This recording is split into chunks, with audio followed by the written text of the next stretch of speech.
Hi, welcome to the Grape Jelly Library, where we love to talk about books.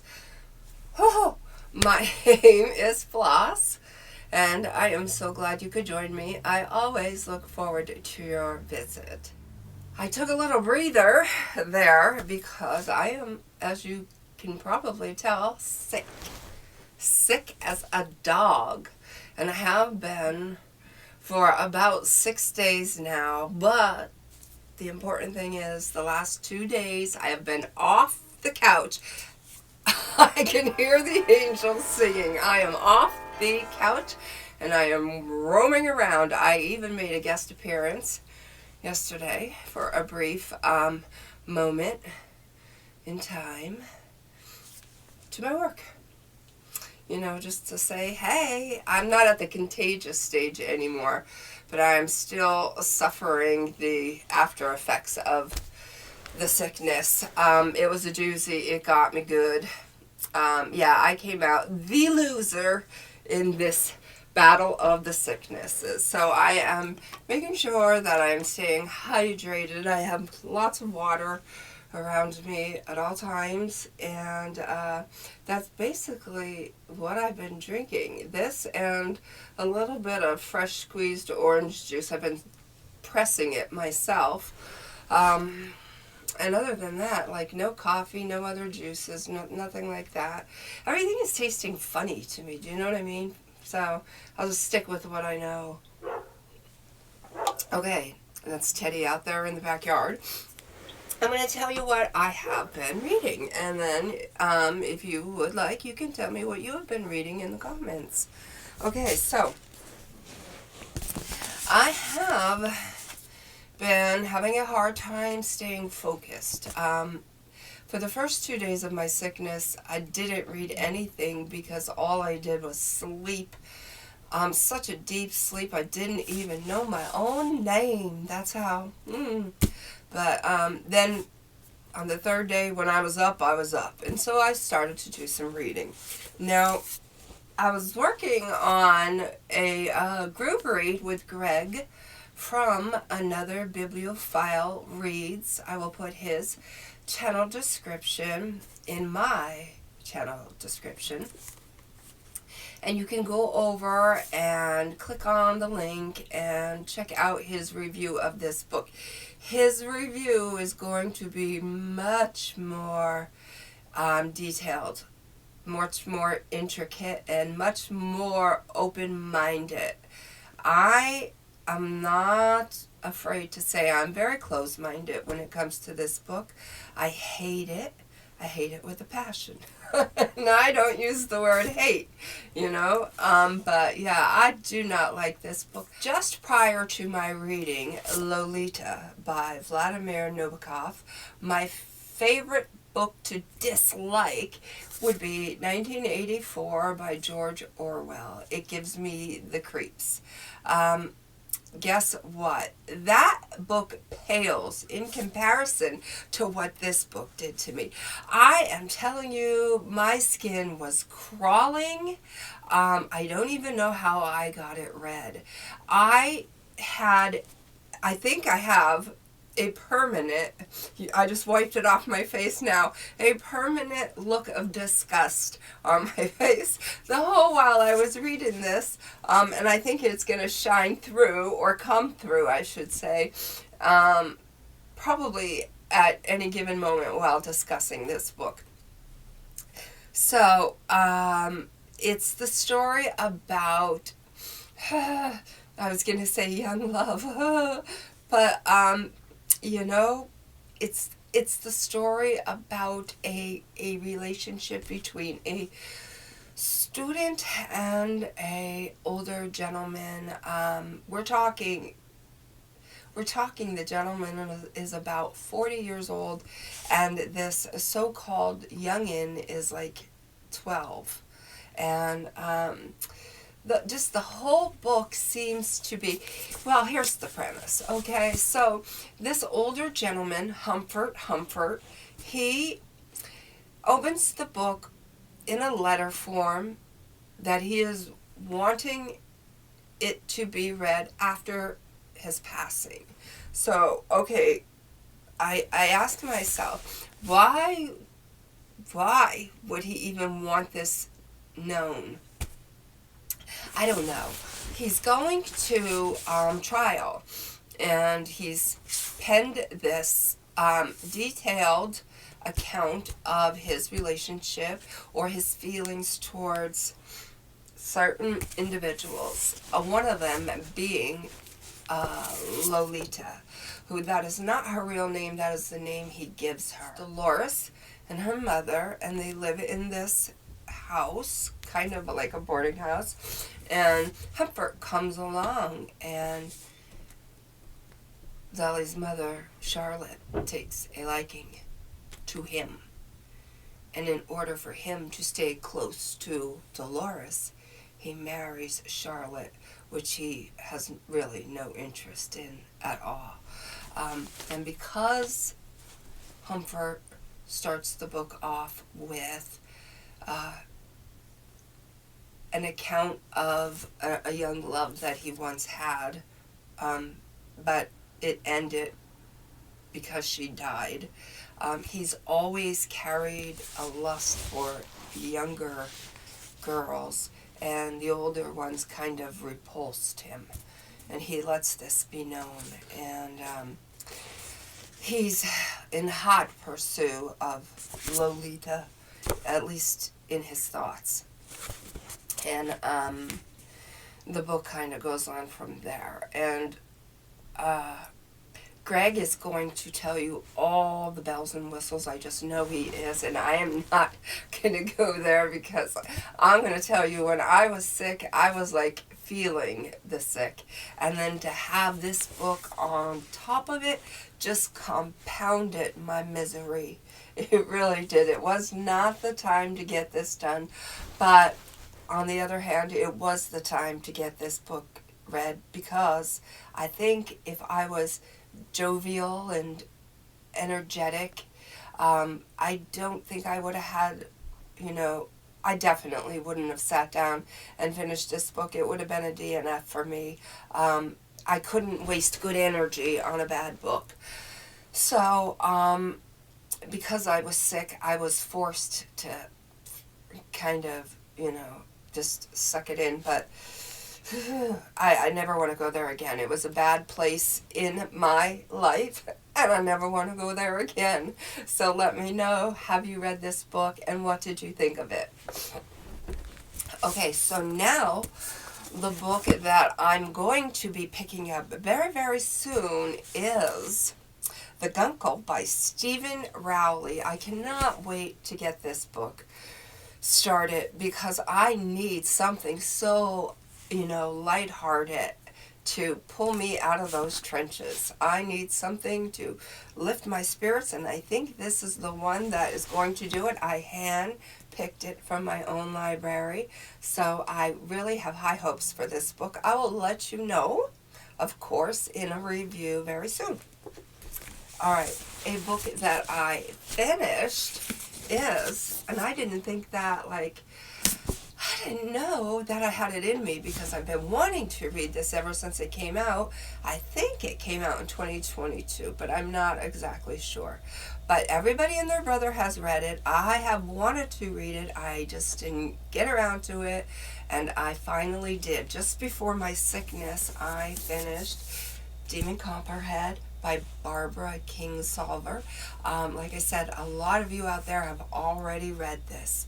If it's a beautiful copy, beautiful. I'm going to give this 5 out of 5 stars. It's an excellent book. It takes you to a lot of different places, and it makes you feel a lot of different things. I know there was one point very early on in the book where this kid, Demon, I feel like he's a good person, but he was dealt a bad hand. But he was playing that hand, and sometimes it wasn't an easy hand to play at all. His mother, who's a recovering addict, she sometimes falls off that wagon. She remarried, and her new husband isn't exactly a father figure to Demon. He's a son of a bee. I'll tell you that. He really is. And in reading this book, there are moments where I could feel my temperature rise, and I just wanted to clock him right in the face. I know violence is not the answer. I know it. But I have a soft spot in my heart for children and animals, and the injustice that was being done to this child at a very early age, or at any age, should not have occurred. And I just want it to be his voice. It's an excellent book. As the book goes on, we get into more complicated subject matter, drugs, addiction, but it's a whole slew of energy coming in with this book.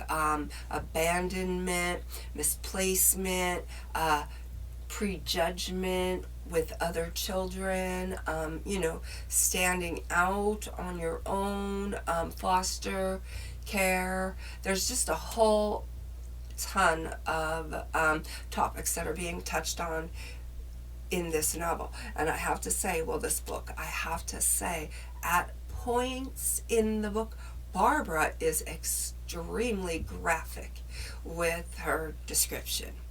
So I'm not saying it's a bad thing, but even who I don't scare easily, but even I stepped back and questioned, did she really need to describe that part of the anatomy in such a way?